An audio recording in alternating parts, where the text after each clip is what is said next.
Hello everyone, this is Participation Coaching Podcast with golf coach Stéphane Bachoz.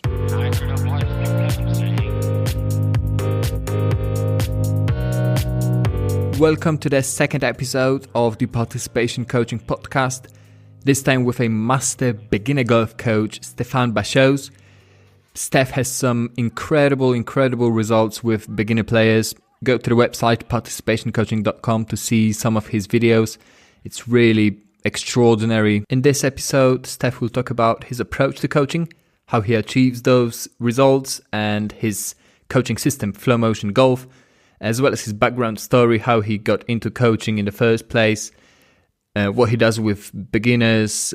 He goes through a very interesting exercise that could show anyone the differences between conscious, unconscious, competence and incompetence. We met last summer at the PGAs of Europe conference in Budapest, and I knew I had to invite Steph for the podcast to talk both about his coaching, as he does today, and his amazing non-profit Golf Educatif, which hopefully we'll dig into next time.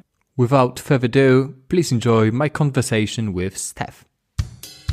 Hello everyone, we are here with Stéphane Bachoz, a golf coach from France. Hi Steph, how are you doing? Hi Wojciech, I'm very well, thank you. Very pleased to be with you today.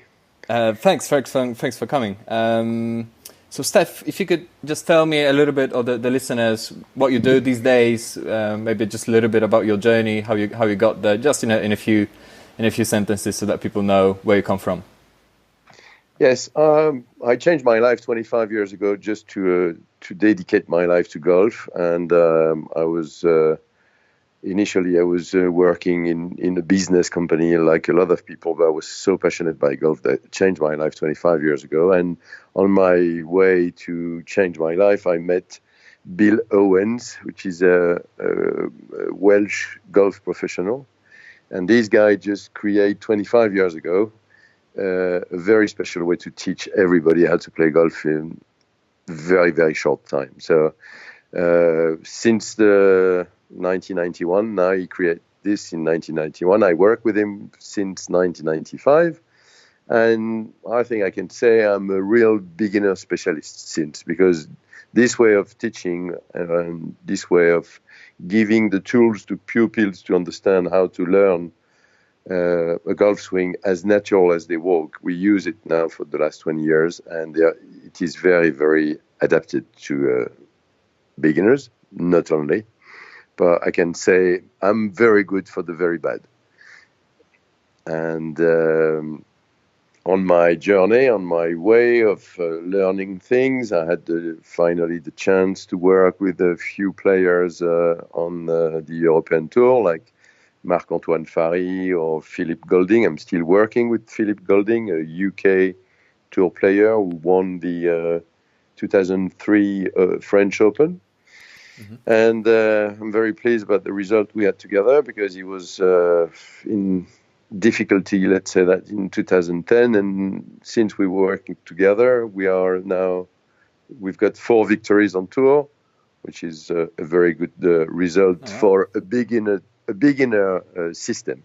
So this beginner system is very, very up to date for every type of golfer, from your first minute in the golf, or if you are block in your improvement, if you feel that you can't go further, or so this invention from Bill Owens, it's a gift for me, and I'm using it for the last 25 years.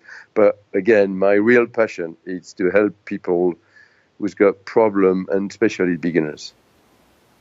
Okay, that's great. How did you start playing golf? Did you start when you said the 25 years ago, or were you playing since you were very young? No, I started quite late, thinking that golf was for old people, and I was involved in a few other sports like tennis and kickboxing and skiing. Or sport, I mean, with the physical activities. And for me, golf wasn't a sport like this type of sport. So I said to myself, no, it's not for me. I will use it later. And when I get older, And in reality, I was absolutely not interested by golf until I just first met my first golf club in my hands, and it was a little accident. It was absolutely at random. My father said to me, "Steph, I know you don't want to play golf, but I took two lessons on the same golf club with two teachers at the same hour. Please." Don't put me in a very confusing situation. Please take this lesson. It's already paid. You just have to go, and that's all. And it was in Guadeloupe, Martinique, or it was very, very easy to travel from the beach to the golf course. No pain. It was absolutely painless. And I took the lesson. And since I never stop, just hit the ball. And like a lot of people, I don't know, I was amazed totally about how far the ball could go, how great sensation it is to feel the ball, the iron, and the grass together, just make a golf shot. Even if I was a pure beginner, the only few shots I hit this day just changed my life. And few years after, I was a 3-4 handicap. I was not too bad, starting at 25 years old or something like that.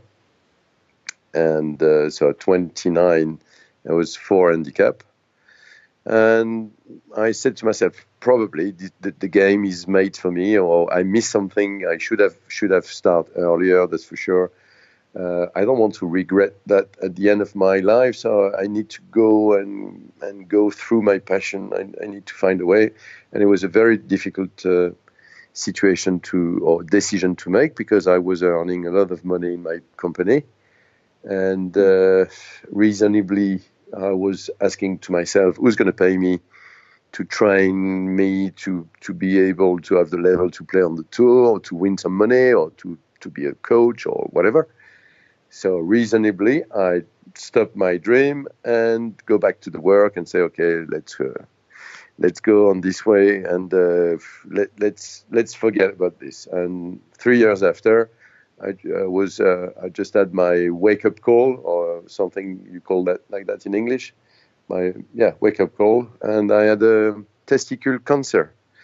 So when I had my testicle cancer, I just lose my right balls just off, and suddenly I decide to go to my passion. And on my way, I discover this guy, Bill Owens, who absolutely changed my life, and not only mine.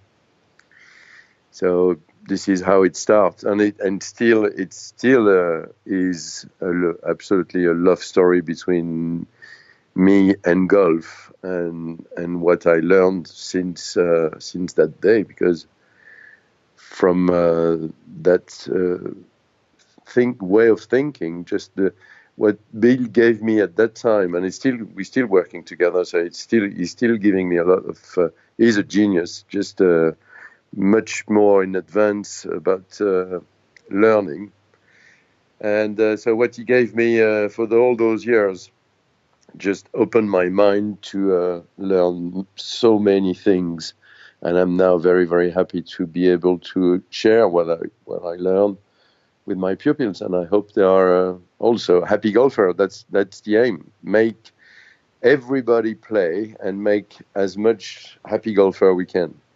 That's my objective. It's a great objective and a great story.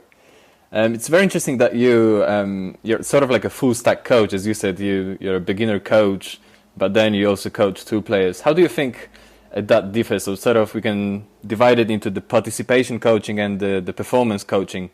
Where is let's say the dividing line for you, or is there a line? Is it sort of the same, or what's the difference from your point of view? I thought there were a line between.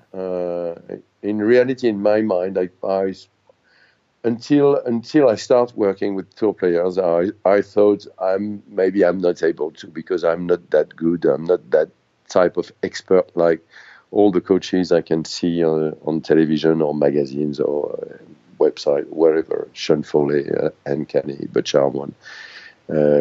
But much more. Every coach you can see as a star. You say, I don't have that level to be a coach. on the tour. But I think the barrier or the limit is not really so far between a beginner and a tour player. I think they almost need the same. We all have the same problem. I think we've got emotional problem who block everything in our movement. So when the tour player just lose confidence, suddenly he's looking for something technically or consciously. He's getting more and more conscious. For me, from my point of view, every good player, even on tour, are suddenly more and more conscious about what they are doing, looking for something they think it could be helpful for them, and suddenly they lose perception. And from what I learned with a lot of coach I've been working with, and recently Michael Abram just confirmed that it's we need to be competent and conscious to be performant. But so that means it's easy to say. It's easy to say to everybody, okay, if you want to be good, you need to be unconscious and competent. So lots of skill, but you need to be mindset before skill set. Because it's like Rotella said, it's no possibility to get down the staircase thinking about what you're doing. You just go down and you make it unconsciously, with a lot of skill, obviously, because other way you will drop and fall down. But so tour players and beginners or mid beginners, whatever the level, there is one stage they are blocked because they are making their golf too much conscious. So they think this is good, this is good, this is good, and suddenly this point and this point plus this point and this point, and at the end they stop playing. This is the first observation. They're not playing. They think about what they are doing to put the ball somewhere. And in this point of view, I think tour players and beginners have the same problem. So if we could help them, and it's not only a mental help, it's a technical way to present things, to give the tool to the pupils, even tour players, to find a new luggage with new tools inside that they can use and they can experiment. They can make a new experimentation. They can. I think it's only the way to bring alternatives to the players, whatever the level. And the only big difference is the entry point. So what you will say to a tour player against what you will say to a beginner. The beginner has got so many issues that you've got so many choices to make your entry point, so your point to make the confidence between you and the player. For a beginner, there is a multiplicity of multiple entry points.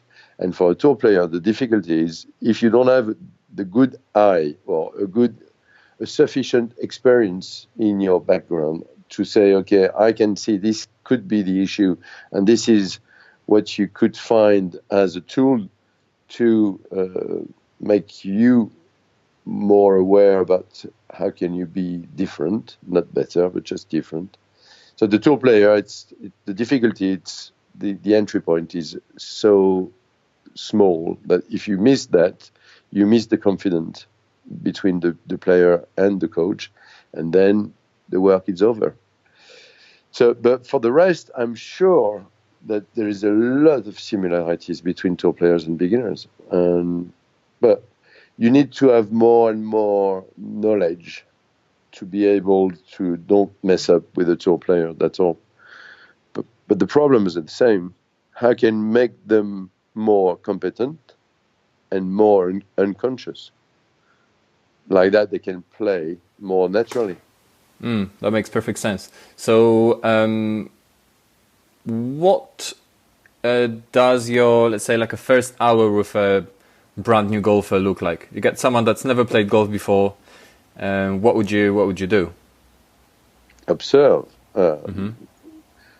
speak probably more, first of all, just observation, but also with the words. I will be listening to what he's saying. This is my first. It's now like a routine, but it's always the same. So I'm just listening to the guy. I'm asking lots of questions just to make him speak about him, where he wants to go, where is it from, what is his problem. I'm looking at him walking from the ball. How do you call that? The machine where they give you the ball, so the ball machine on the driving range. And I'm looking at him when he's walking from the ball machine to the driving range on the mat, because the way he's walking is giving me information, a lot of information. I can see if you are a top half walker or if you are a bottom half walker, you will move like a blueprint. You will move in a certain way, and also you will understand in a certain way. So there is a lot of things that I can understand by just observing, speaking with the pupil, and creating already a very nice, friendly environment for him to be able to learn. So, and for me, learn, it's also a question of missing shot, experimenting. So I just set up something that he is very comfortable with. This is the first 10 minutes, and it's always almost the same scenario.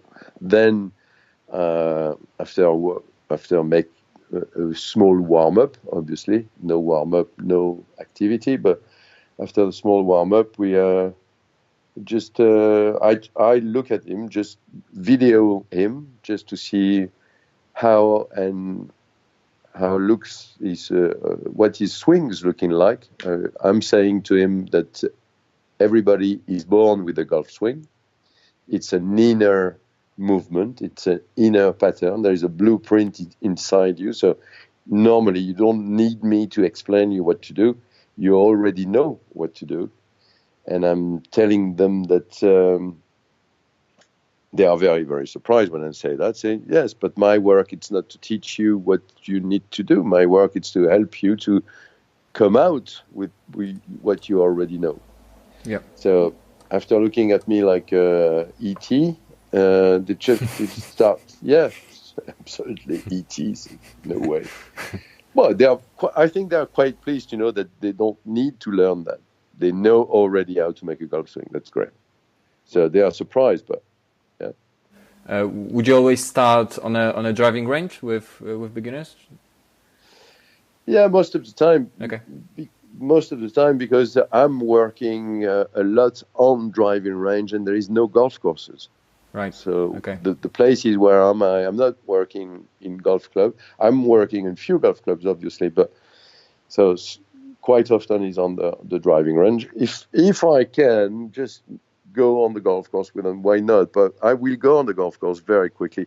Let's say after 1 month, they are playing around 30, 35. 1 month after, so they play two or three over after 1 month. We go on the golf course very quickly, but just before we just need to set up a few things regarding how to hold the club, how to balance yourself, what type of rhythm and coordination, one or two things, and obviously one or two things regarding the rules of the game and life rules, respect, etiquette, and humility. So we need to set up little thing, but 1 month they need to go.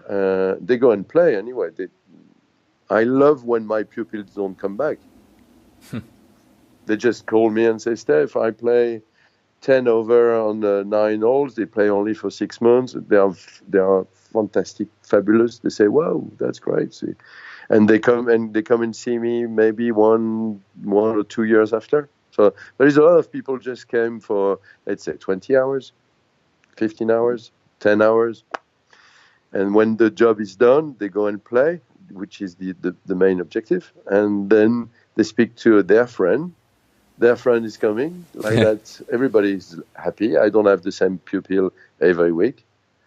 And I've got a lot of pupil, but new pupil every time. The results are incredible.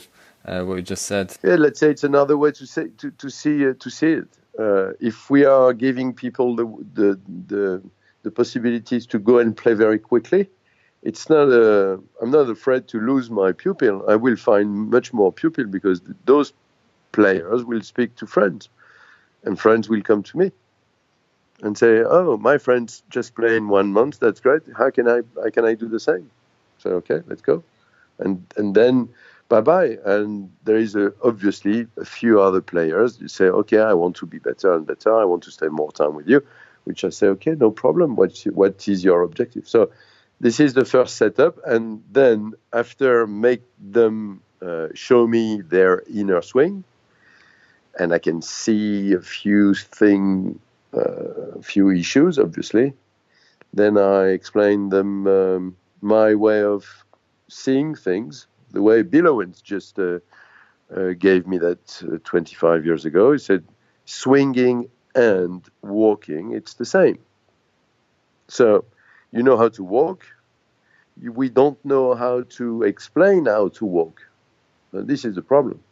If we start explaining how to walk, it's going to take ages, and maybe it's not going to be as good as we wish, because you should say, okay, to walk, use this part of the body, first hips, then knees, then heel, and when you put the heel, the opposite knee is moving. Wow. Yeah. Wow. That's golf.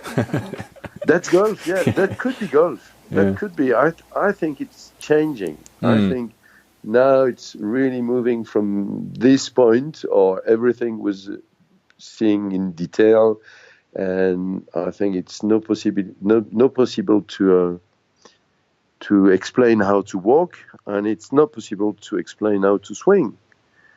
I think, I'm not sure, maybe I'm wrong on this one, but in another way, in an opposite way, it's easy to walk, and I'm sure it's easy to swing. I'm sure also it's easy to play. What is difficult? It's to play like a tour player. This is really difficult. But we are not singing on the same stage. Saying that at the moment, we need to grow the game as much as we can, and to grow the game as much as we can, we need to attract people to come and play. That's all. Just play. What do you want to do in your life? Fight?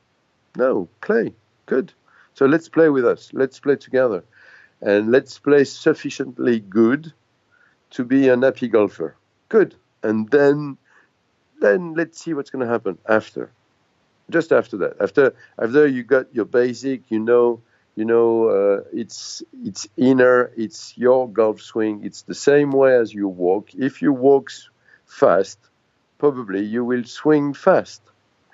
If you walk slow, probably you will swing slow.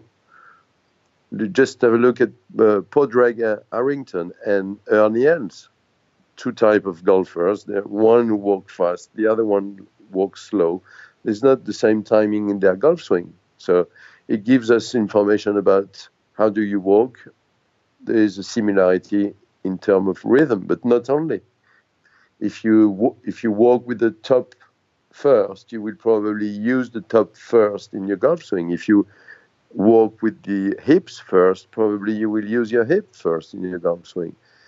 So the more we are stuck to your personality, to your blueprint, the more easy it is to come out with your inner golf swing. So we need to set up a very, very friendly environment just to realize that missing shot is very good. As Mike Hebron could say, it said fail. It's not fail, but it's first, the four letters of the word fail is first access into learning. But it's not really fail. It's missing shot. It's not fail. Yeah. Fail, it's too strong word. But for that, we need to help people to make experiences, to make experimentation. We need to set up the very friendly, the best friendly environment around them. Then they can realize that when they fall, it is not hurting themselves. Oh, it's okay, like that I can fall again. It's exactly like when we were understanding how to walk when we were 2 years old or 1 year old or something like that, and we probably fell 500 times, but there were no one times we said to ourselves, "Oh, walking, it's not for me." Yeah. Yeah. So going back to what you said about the speed of walking. So if you had a beginner, let's say they walk very quickly, and then when they swing, they do it very slowly. Would you try to match up their swing to how they walk, or would you just be aware that this may not be good for them? Or would you tell them try to? I would. I tried. After all those years learning how to coach and be a different coach. I will never try to guide my pupil, but just try to make him experiment. Mm-hmm. So I will help him to find a few alternatives. So I will ask, in my mind, I'm sure that if he is a fast walker, he should swing fast. But I won't allow myself to say, because you are like that, you should do that. So this is the difficulty. It's easy to guide people. It's easy to say you should do that. You should do that. Maybe if you do that, you will be better here, better there. If we keep on mind, just help people to experience things. And obviously, if there is a fast walker swing slow. Maybe it's because he needs to swing slow at this point because he's learning something. I don't know why. Or and if I definitely think that he could speed up his rhythm, I will give him a few exercises, make him understand without saying that if he make it a little bit more fast, maybe it's going to be a little bit more different and more efficient.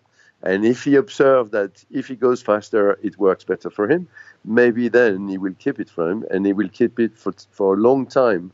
Because this is the point. How could we coach people and they can keep for long term what they learn? And not just say, "Oh, that was great when my coach was with me, and when I'm alone, I can't do. I don't know why it doesn't work when I'm alone. It works only with my coach." And this is a point. It's a dangerous point for me and for all my colleagues. Let's say, it's not very good. I had this feeling to say, "Oh, I made my work properly today." And suddenly next week the pupil come again and said that was absolutely great with you, and it was absolutely crap without you all that week. And suddenly I say, "Oops, that's a failure." I made a big mistake, and this is now where I need to work, and this is my fail. But for me it's a personal miss. So then it's from this experience we ask ourselves, how can we be different, better? And but to stay very simple, if I'm sure about the rhythm of my pupil because he's walking fast, I will make him, because we've got a special drill. I can send you one or two videos of this drill. We make a golf swing swinging. So we swing, we walk, and we swing the same time. So we make 3 steps from the normal setup. We make with the left foot for the right-handed. With the left foot, we go back 3 steps. So 1, 2, 3. We are now 3 steps back to the setup. And from this point, we will make the golf swing starting 3 steps before. So it will make a 1, 2, 3, 4, 5, 6. So the 6 steps is gonna come over the 3 step you walk, and then there is the 2 more steps about backswing and forward swing, exactly the same rhythm as your walking rhythm. So if you walk fast, you will swing fast. If you walk slowly, you will swing slowly. and if you walk medium. And this is a very nice exercise just to find out where is your efficiency. And like that, you can experiment again and find your own personal speed and say, okay, I've got my speed today, it's this one. Maybe tomorrow it's another one. But we use tools like that. I will send you a few videos about beginners who are walking like that, or tour players walking. They use the same exercise. Mm-hmm. I've seen a couple with Phil. If you send me some more, I'll make sure to post them along with the interview. So just one more question with beginners. So from what you're saying, am I right in saying that you want the beginners to to play unconsciously as soon as possible? So like ideally from swing one, or would you allow the first period to have them, let's say, conscious of the movements, or would you rather have them unconscious? Obviously, I should allow them everything. This is the point. The second you say no, you put emotion in the brain of the pupils, and when emotion is coming out, then everything is blocked. All the process is finished, over. Game is over. So they are allowed to do everything. It's my job. It's not to make them understand that they are not allowed, but my job is to make them understand that they could do everything, but I will help them to make the right choice. So obviously, when we start, I explain that. We can make this test. I don't know if you've got a pencil and a piece of paper like that. If our listeners at the moment are interesting, you will find the two last step of the learning process, because there is 4 steps in the learning process. But I can show you very easy now. If you got pencil and paper, just make your very nice signature, just autograph, like if you are signing a letter at the end of the letter or a check, just sign it. Okay, please. Just make it. Okay, perfect. Now you just sign it. You will try to the second on the second line, just under. Mm-hmm. Try to copy your signature, but the slowest possible. Don't make any rhythm in that signature. Just slowly. Normally, it's a little bit difficult. It's terrible. It is terrible. It could be awful. It could be. I hear a lot of people saying, I can't even know how can I make this buckle or this type of, I don't know. Yeah. There's a lot of people just shouting at me, say, I can't. Yes, you can. Sure, obviously you can, but you can't make it as good as your signature. So if we now compare, and if you let's go all the way for the 4th step. It's funny. So then you just finish to copy with your right hand, but now if you take your left hand and you try to copy the same you just did now, so the slowest possible, you copy with your left hand. That's even worse. It's going to be worse, but it's not impossible. It's just different, okay? And at the end, you keep your left hand for the right-handers, obviously, and you keep your left hand and you sign the same speed you signed the first one. And then it's going to be special. Nonsense. Yeah, it's nonsense. Yeah. I don't know. Something. Okay. So if we see the 4 signature, it's the 4th step of the learning process. But we all start at the first one at the bottom. The first one, the one you sign with the opposite hands. So if we qualify, if we give a qualification to this process, when you were left-handed and with the same rhythm, so the first one at the bottom, you were incompetent. So you can write down now. You were incompetent and unconscious. So it's where everything starts. Yep. So we all start incompetent, unconscious. And then we go through improvement. You go step 2, and you was incompetent because it wasn't your good hands, let's say. So incompetent and conscious. Very interesting, because you were thinking about what you're doing, copying yourself, but with your wrong hand. And then you improve to the second or the third step, but it was the second in our order. And then you were competent with your right hand, conscious. And finally, your signature was done on competent, unconscious. Yep, that makes perfect sense. And my job and all my team, it's around me, we are absolutely dedicated to that. Everybody who comes to see us are absolutely blocked. Everybody, I mean, all our pupils are blocked between 2 and 3. So if we draw a line between 1 and 2 and 3 and 4, you will see a space between 2 and 3, like in a video game, a tennis ball in a video game, just go and bump in every corner, just go dang, dang, dang, dang, dang, dang. They go from competent conscious to incompetent conscious, and they are in a perpetual movement between those statements, which is a real problem. And the two cases, they are too much conscious, obviously.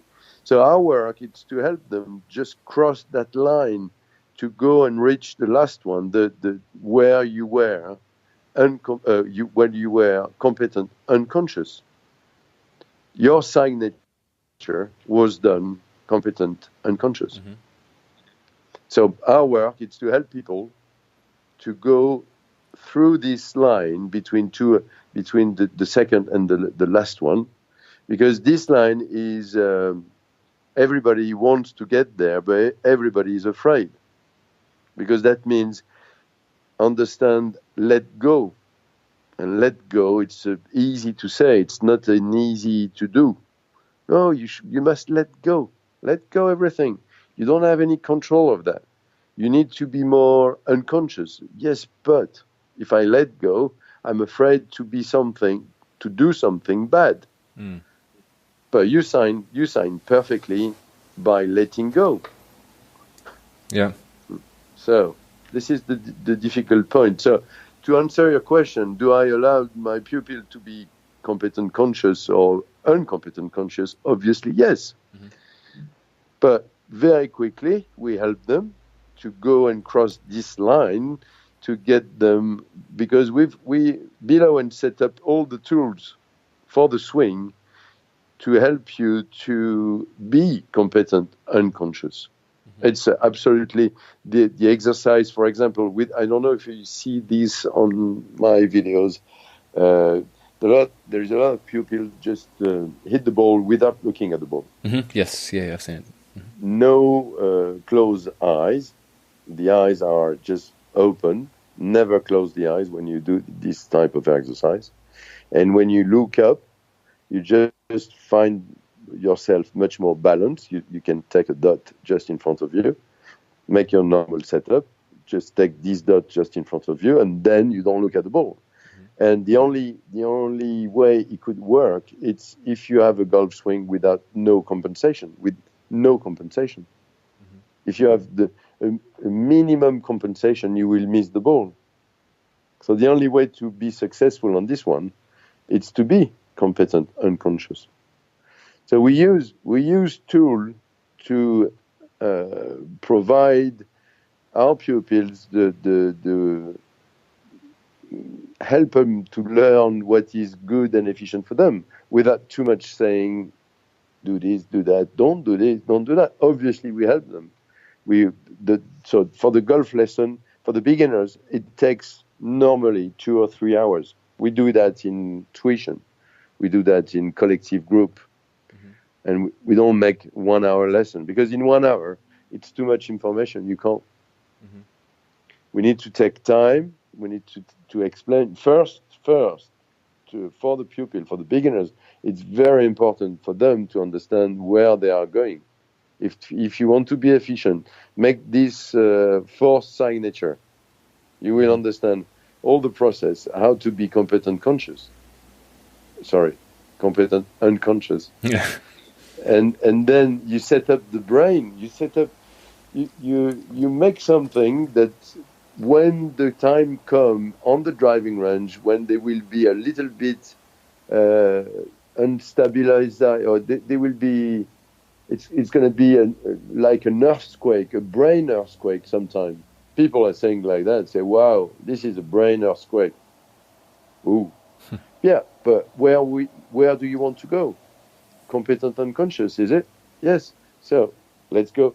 We will help you to get to this statement, which is much easier to say with the mouth than making in reality with the golf club and the ball in front of you. Mm.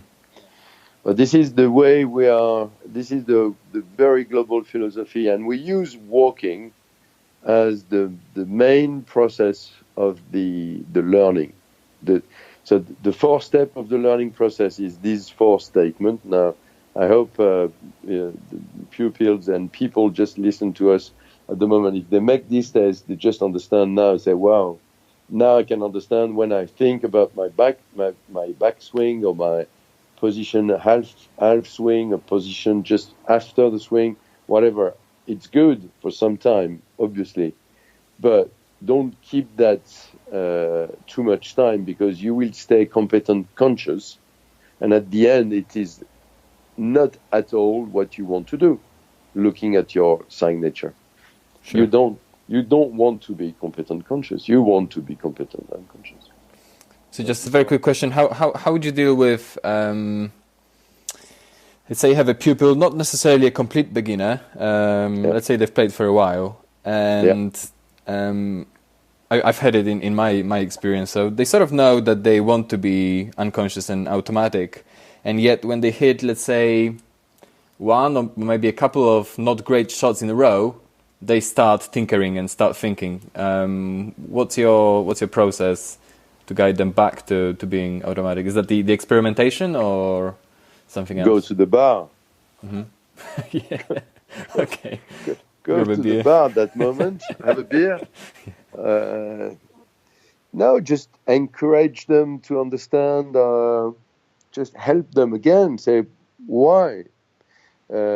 Why do you think this is happening? Because anyway, missing shots when you're trying to reach that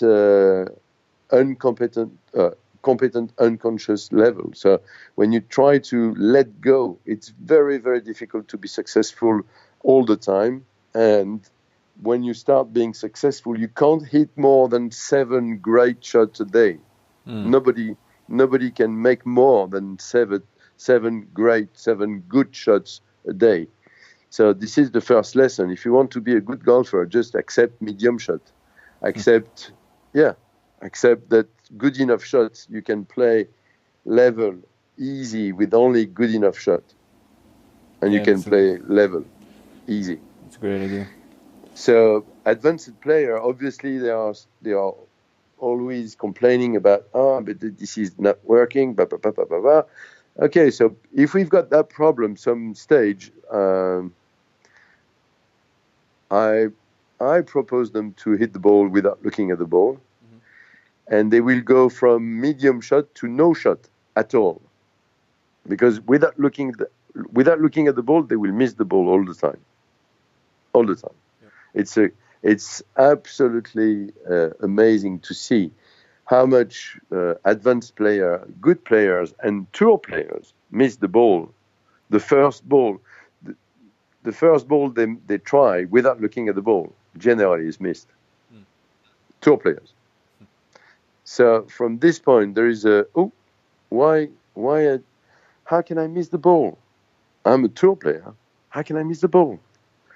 Maybe, I'm sorry to say that, but maybe because you've got compensation in your swing. Maybe it's the only reason. Well, let's try again. Miss again. Ooh. Let's try again. Miss again. Ooh.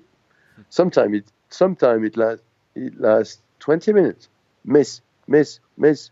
Top, shank, miss. Poof. So what's happening now? So a very good player will accept that there is a few issues in his swing. A very good player, and then he will be curious enough to say, "What do you suggest now?"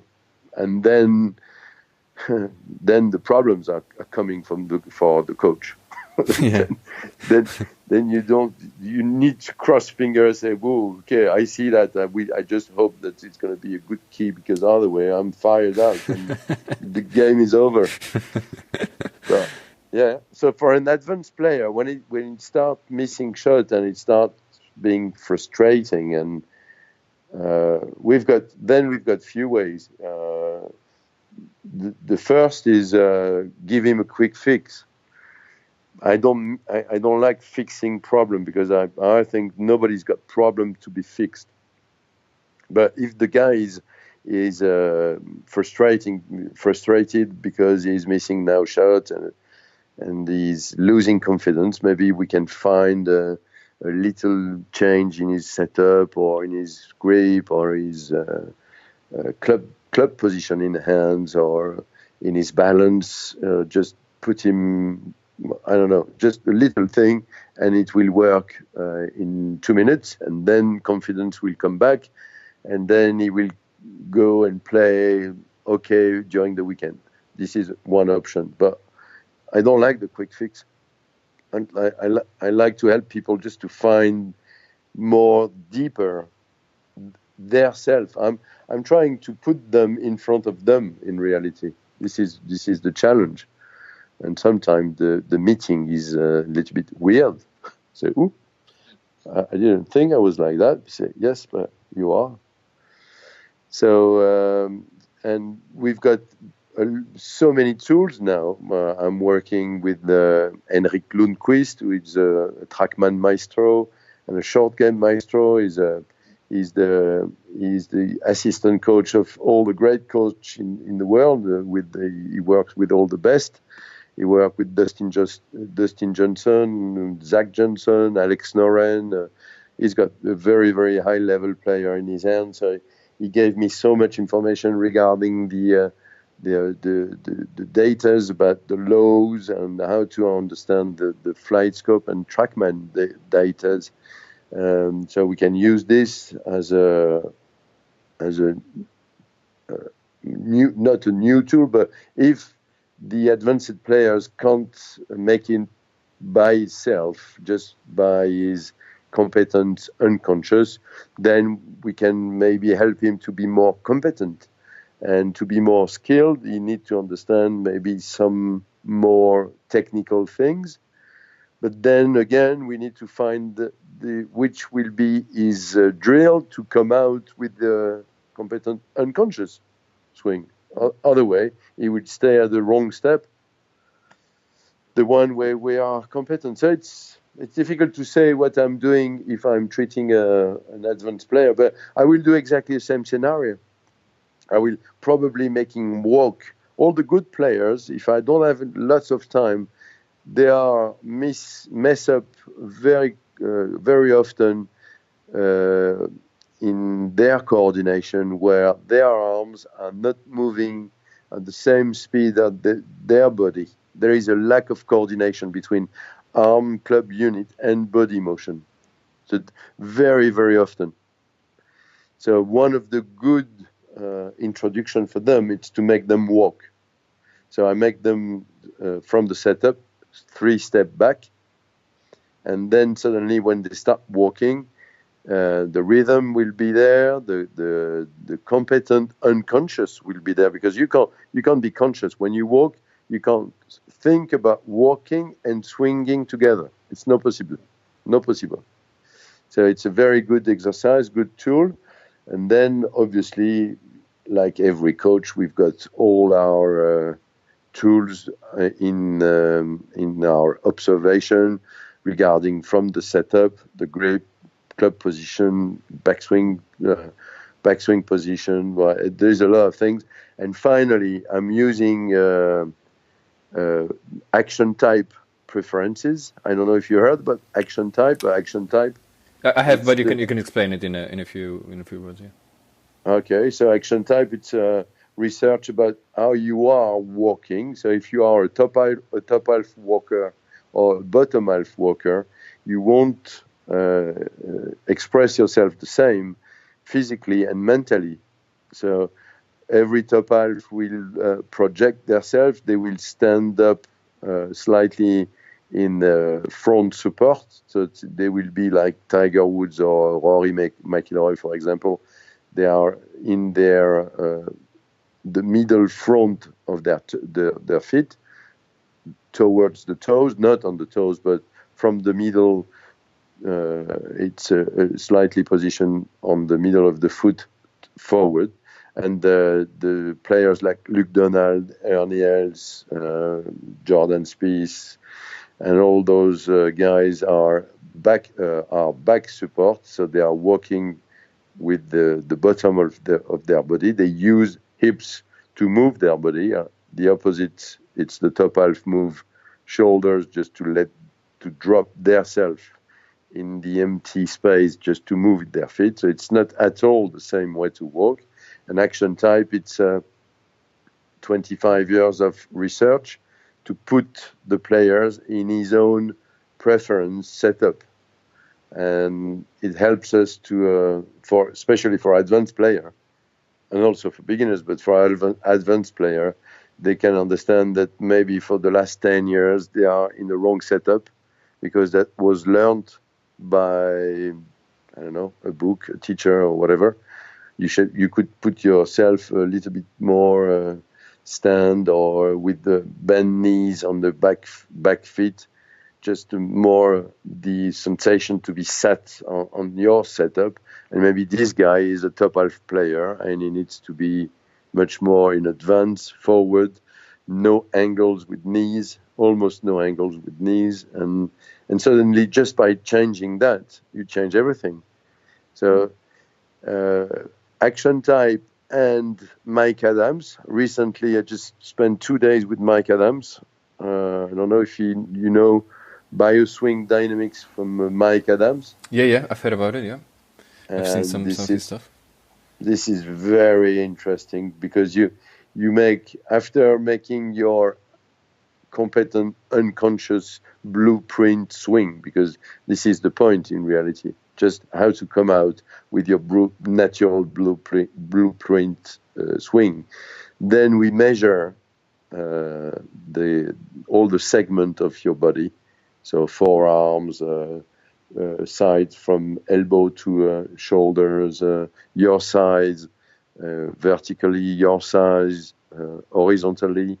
And we are making a few measurements, who gives us then the very, very for you golf swing regarding your measure. You will swing like this way. So if we see, for example, the swing of Dustin Johnson or Sergio Garcia, the way Dustin is coming a little bit more different from the backswing to the ball, the swing plane he's making from the backswing to the ball is slightly different than Sergio Garcia, for example. Sergio is slightly more vertical backswing and hips going down. So he's very flat when he's coming through the ball in his downswing.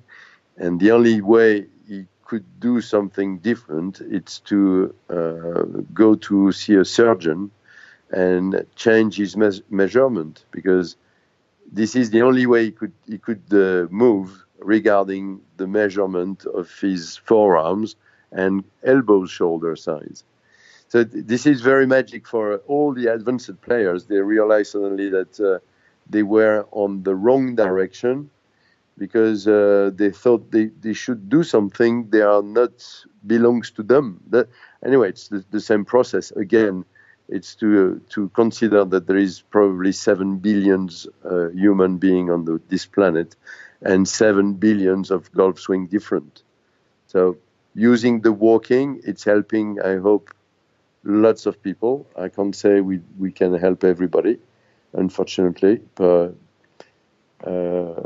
definitely we are dedicated to our grow the game and make as much happy golfer possible and create as much golfer as quickly as possible. This is our objective, and we are on the way. We're still learning a lot, and we hope very, very shortly that we can be all coaches together to come out with a special way, as you say, a new way of coaching that everybody could benefit. And like that, everybody will play. Sure. Okay, so I'm conscious of the time, so just last question. If people want to learn more about like your approach to coaching and the way you do stuff, and if they're interested in what you said, I know you're running some coach education. It's got Flow Motion Golf. If you could just tell a few things about that, and where can people find more information about it? Yes, we are. So I'm from Paris, and my main location is Paris, but I'm moving around. I was in UK last week, and I'm in UK quite often because Flow Motion. I'm the co-founder of Flow Motion, and Flow Motion Golf. It's a package, let's say, where you can find the triangulate system, which is based on the walking drill, all our discussion, and it's the joint venture between triangulate and Zen putting mechanic. So Zen putting mechanic, it's a putting program used on tour for the last 25 years by Nick Middleton, which is a great coach, putting coach, and a great guy. And maybe one day you will have him on your podcast. I hope so. Yes, he's absolutely great regarding putting. It's wow, big time. And so it's the joint venture between Zen for the putting and Triangulate for the full swing. And then we add every new tool we could add in this big hat, Flow Motion, like Action Type, Mike Adams, Vision 54, Dave Pell's short game. We use every expert and skill drill that we could help people to be more competent and conscious. That's the only focus about the Flow Motion team and the Flow Motion coaches.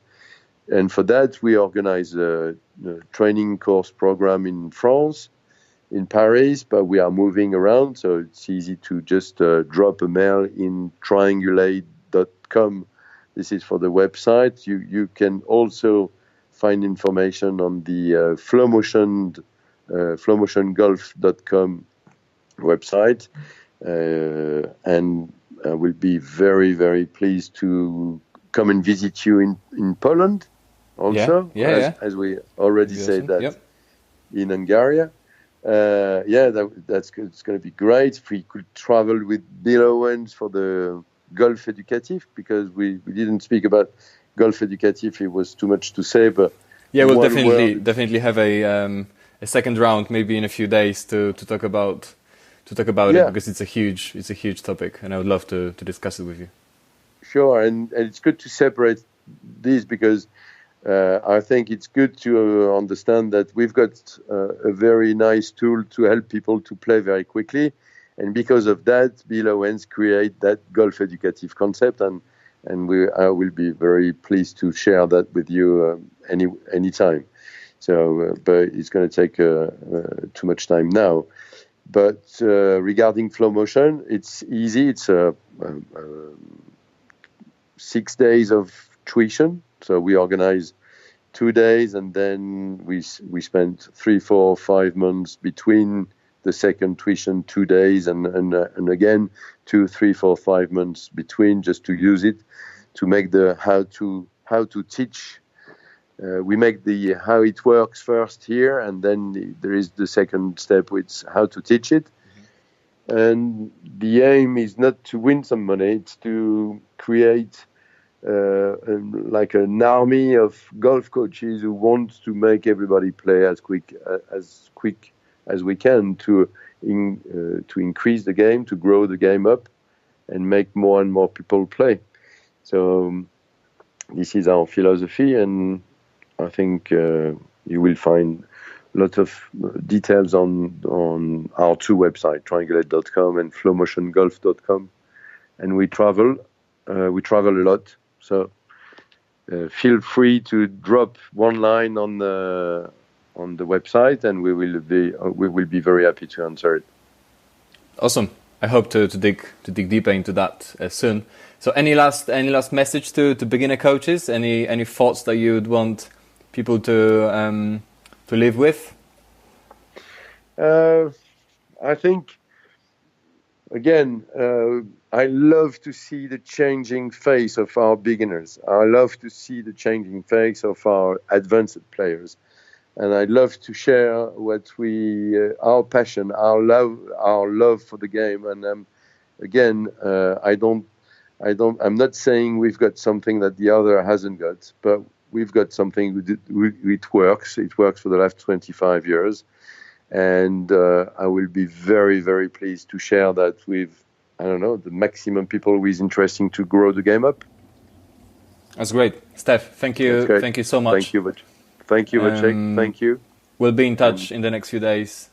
Yeah, enjoy your week and enjoy your golf. Stay happy, enjoy life, play golf. Thanks for listening. This was Wojciech Waśniewski and Participation Coaching Podcast.